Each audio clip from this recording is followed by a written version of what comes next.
Welcome everyone to our Sunday evening review show here from PF International, round 2 of the FIA Karting European Championship. The racing has now concluded. We've had our podiums and our press conferences, but as ever we're going to end with our evening review. I'm pleased to say, like we had at Salisbury, Nigel Edwards is alongside us here in the evening review show. Firstly, Nigel, good to see you. Fantastic. Thanks for joining us. Thanks for taking the time to do this. Pleasure. Yeah, talking karting is great. Good stuff. So for anyone who missed some of the racing today, first of all, you missed a very good show. I'm going to talk about the top 10 in the junior class.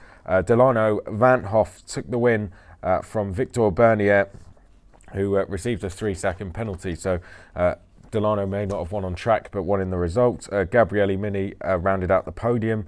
Alex Lloyd was the best of the Brits racing on home soil here. 4th place for him. Thomas ten Brink was in 3rd going on to the last lap, ended up 5th.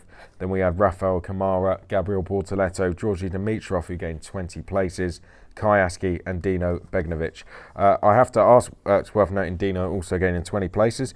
I have to ask you about the junior racing. What were your overall thoughts? I mean, we had a bit of an incident on the opening lap, but other than that, it was pretty good. Yeah, I think the guys did well. Yeah, as you know, we had a bit of an incident on the Saturday, which was not pleasant, but thankfully everybody's okay. But I thought that the juniors raced really well, particularly Saturday. Obviously, I think a lot to play for this morning with the last heat. Everybody wanted a few points, and maybe the tyres are getting a little bit worn. So I think there's maybe some circumstances there that probably would play into the hands of anything they had a problem with. But no, generally they did good. I mean, the final I think went pretty well. Just a shame the guy got the 3-second penalty with the tramline incident just at the start. But yeah, those are the regulations. But no, I think generally the guys did well. A long race as well. 19 laps is a long way around here, and it was a hot day. Even for England, it was a hot day. It was very hot, believe me. As the race director yesterday evening, I think it was you took the opportunity to have a chat with the drivers. We did have a couple of big incidents yesterday. One big incident right at the end of the day, unfortunately, involving Samuel Emet Salmi. We can say is thankfully bruised, but lives to fight another day, which is great news. Was probably watching today, I'm sure. So if you are watching, Samuel, best, my friend. So what was the decision taken there? Tell us about that. I think really just to help the juniors along. The thing from me as the race director's point of view, the thing that we have to do, and that, it's certainly as an individual, I want the drivers, we have to be clear on the instructions, and we all have to know what we're doing exactly the same. So whether you're a driver, a mechanic, or part of the CIK, we all need to have the same discipline. And I think we had a little bit of an upset in that we had a slight mismatch maybe with the lights on the gantry and the signalling that was being given at the ground. So I think we'd have to take a little bit of a hit on that, and I'll make sure that doesn't happen again, and we improve on that. From the driver's point of view, and I wanted to just make it clear to them as well, when we have a red flag or we have slow boards, it's a serious incident. You're playing with people's limbs, bodies, and whatever. And the last thing we want to do is see people get hurt. So I would just ask, even in this interview here, guys, when you see the slow board, please slow it down. Please get in single file and no overtaking. So it's really a bit of the discipline of doing it. I know when you're racing and the heat's there, the red mist there, and all those sort of things. But it's at times like that where your concentration maybe goes, and when we can have other incidents. And the last thing we want is when we're dealing with a major incident is to have another incident. Yeah, it's hard, isn't it? Because when I used to race, all you're thinking of is the restart, not to get past, for sure. Try and pass. For sure, I but as a commentator now, you see it from a completely different view, and you think, actually, in some cases you don't want to criticise drivers, but you think actually, just can't make it calm. And I think that's the thing really. But really, any of those signals, a red flag or a slow board, guys, just calm down. Let's get our act together, and then we can go again after that. So, but thankfully, I think the drivers took it on board. We explained a little bit of the differences of how it had gone, and I think we will make an improvement for next time for sure. And hopefully the guys we've learnt a bit of a hard lesson, but I think we've all learnt a lesson. Before we talk about the great job Trent Valley Kart Club have done to help us out this weekend, and about Volunteers Day as well, we'll just quickly talk about the OK class. Hannes Janker took the win from David Vidales and Pedro Hiltbrand. Then it was Danny Kerr, Matteo Michelotto, who started on pole, Chris Lullum, who gained 11 places, Juho Valtonen, Hodgson, who picked up a penalty after finishing in 4th, Then we had Callum Bradshaw, of course. The win actually went to Lorenzo Travasanuto, but he picked up a penalty post-race as well. Again, something you never want to see, but one of those things. Yeah, it is, and it's very unfortunate that I think. And again, I understand from the guy's point of view, a 10-second penalty, which is what the mandated penalty is. You win some, you lose some. Sometimes it goes against you, sometimes it goes for you. And I think in the overall picture, probably there is a balance there. I know it's not everybody's favourite to have it there, but whether you like it or not, I would definitely say that it has improved the race starts, and it has definitely improved the loading into the corners, which used to be a complete trait of karting. People used to just load people into the corner, and it was a lottery. It was a complete lottery. So I think in that respect it's good. Whether it's time to review the 10-second penalty, maybe it is.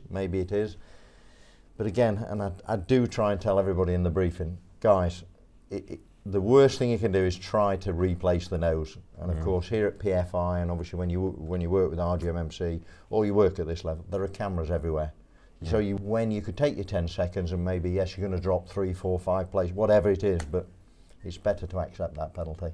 And I just wish that some of the drivers would see it that way. And I tried to explain again, and for the people who are watching here and the drivers are watching or the team managers, as the race director, if you tell me black's black and white is white, I can probably do something about that and find something out and we can reach a conclusion. But if you tell me black's white and white's black, what can I do? I'm going to be all over the place because I'm not getting the facts. So I'd say just be upfront, be honest, tell me how it's gone, and we can sort it out. But it is disappointing. I'm sure those guys that were there thought they were on the podium and aren't. Very disappointing. But that's the way it goes, and Yeah, I think, of course, I think you summed it up perfectly. I want to speak to you about Trent Valley Kart Club, who, of course, have helped stage the event this weekend. I know you've had an involvement here with the club. So this must have been a good meeting for you in that sense, but I think they put on a fantastic show, didn't they? Thank you. Yep. With the smoke machine at the start, where we were bringing the drivers out one by one. We streamed that live on Facebook, by the way, if you want to check it out. How much preparation have they put into this? A hell of a lot. Obviously, I'm chairman of Trent Valley Kart Club, so we've brought the team together. I've been here about 15 years, but it's about the team. We've got a fantastic team around us, whether that's from the PR, the press side, or people that are working here on the day and things like that is really good. But it is all about the planning, and it doesn't happen by chance. I think just like the guys come here and prepare their karts and prepare to race here, we're just the same here. But we're not good enough with second best either. We have the goal, we know what the goal is, and we get very disappointed when we can't reach that. So it's good to put on the show here. We're pleased to do the CIK racing. Good to work with RGMMC again, good friends that we've had here.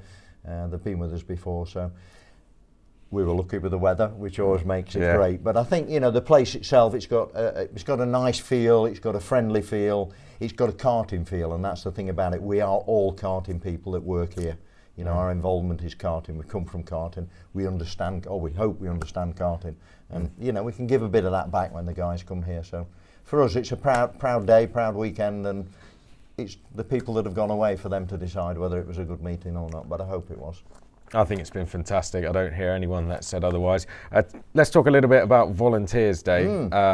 That it's been that today.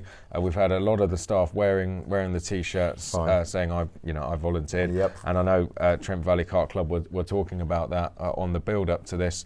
Tell us a little bit about. Well, I think it's obviously generated from the FIA, wasn't it? Which is good, and it's nice to push it down. The MSA pushed it as well for us, which is great. But wherever you read it, it doesn't matter who's in motorsport. We all know without the volunteers, we have nothing. We have nothing. So whether you're a marshal, an official in the medical team, or if you're in the backroom team that's working, all those people together, certainly for British motorsport, it's fantastic. And I think that a little bit of recognition like that for people all around the world who are volunteers for the FIA or for their own ASN, it's good, and they like to be part of it. And again, we like to feel here at Trent Valley.